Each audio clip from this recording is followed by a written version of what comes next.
মানুষ আমাকে নিয়ে কত কথাই না বলে।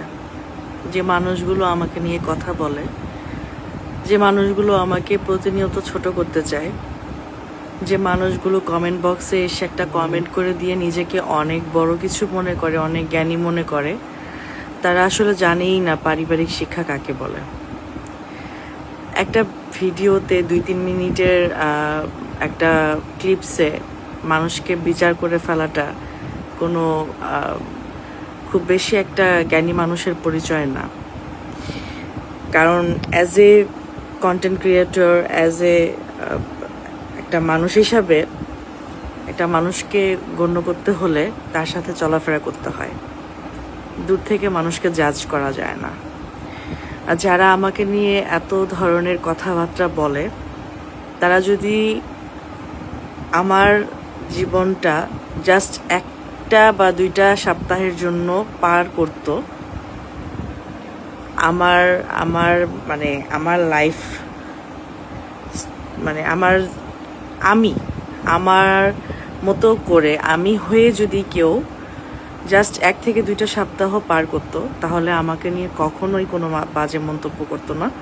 বুঝতে পারতো দুনিয়াটা কতটা কঠিন এবং কতটাই না কষ্টকর একটা মেয়ের জন্য কোনো প্রকারের সাপোর্ট ছাড়া ফিল্ডে টিকে থাকা, দুনিয়াতে বেঁচে থাকা, খাওয়া দাওয়া, ঘুম, কাপড় চোপড়, ওষুধপত্র, চলাফেরা, নিজেকে টেক কেয়ার করে আরও কিছু প্রিয় মানুষকে টেক কেয়ার করা এবং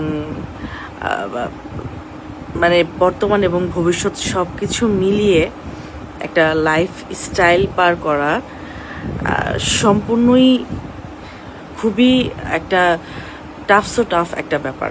এই ব্যাপারটা যারা আমাকে কমেন্ট বক্সে কমেন্ট করে চলে যায়, তারা কখনোই বুঝবে না। তো আমি কি মনে করি জানেন, যে আপনারা যারা আমাকে নিয়ে অনেক কথা বলেন, তারা প্লিজ আমার জীবনটা, আমার লাইফটা আপনারা অন্তত 2টা সপ্তাহ পার করেন আমার মতো করে, আমি হয়ে।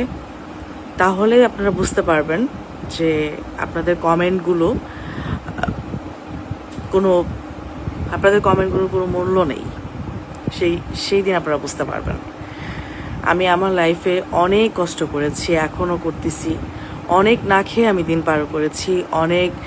অনেক সময় আমার লাইফে এমন কিছু সময় আসছে যে সময়গুলো আমার একটা ফেস ওয়াশ ছিল না, একটা সাবান ছিল না, একটা ক্রিম ছিল না, আমার একটা ভালো পোশাক ছিল না, আমার একজোড়া ভালো জুতা ছিল না, আমার ঘরে আজকে খেয়ে কালকে খাবার ছিল না।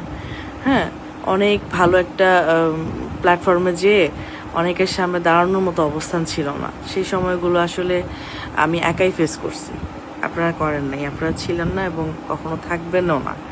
তো সেই সময়টা পার করে সম্পূর্ণ নিজের যোগ্যতায় এবং নিজের কৃতিত্বে, নিজের ইচ্ছায়, নিজের মনোবলকে সাহস জুগিয়ে আমি আজকে এখানে এসেছি। আমাকে নিয়ে সমালোচনা করা হয় কেন জানেন? কারণ সমালোচনা করেছেন বিধায় আজকে আমি এখানে। আপনারা আমাকে নিয়ে সমালোচনা করেন বিধায় আজকে আমি এখানে দাঁড়াতে পারছি, আমি এখানে। আপনারা আমাকে নিয়ে সময় ব্যয় করে আমাকে নিয়ে থিসিস করেন, গবেষণা করেন। এটা আমি ডিজার্ভ করি, কারণ আমি অনেক পরিশ্রম করে এখানে আসছি। আপনারা যদি আমাকে নিয়ে গবেষণাই না করেন, আমাকে নিয়ে 2-একটা কমেন্টই না করেন, একটু লাইক কমেন্ট শেয়ারই না করেন, তাহলে তো আর হয় না। তো আমি এটা ডিজার্ভ করি। আর আমি একমাত্র আমার হেটার্সদেরকে অনেক বেশি ভালোবাসি, কারণ তাদের একটা কমেন্টের মাধ্যমে আমি আজকে এখানে এসেছি।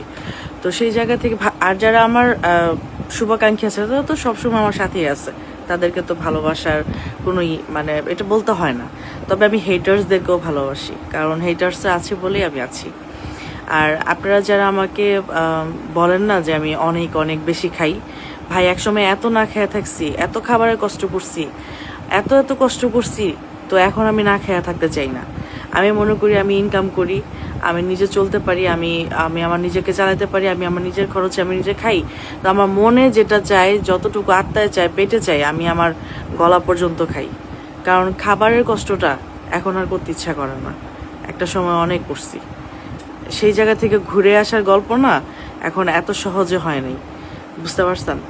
তো সেই জায়গা থেকে আমি আমার লাইফটা আপনারা জাজমেন্ট করতে পারবেন না। আমি অনেক কষ্ট করে এখানে আসছি। আমি অনেক কষ্ট করে এখানে আসছি। এই প্ল্যাটফর্মে এমনি এমনি আমি আসিনি। আমার যোগ্যতা আছে, আমাকে নিয়ে সমালোচনা করা হয় কেন? আমার যোগ্যতা আছে বিধায় করা হয়।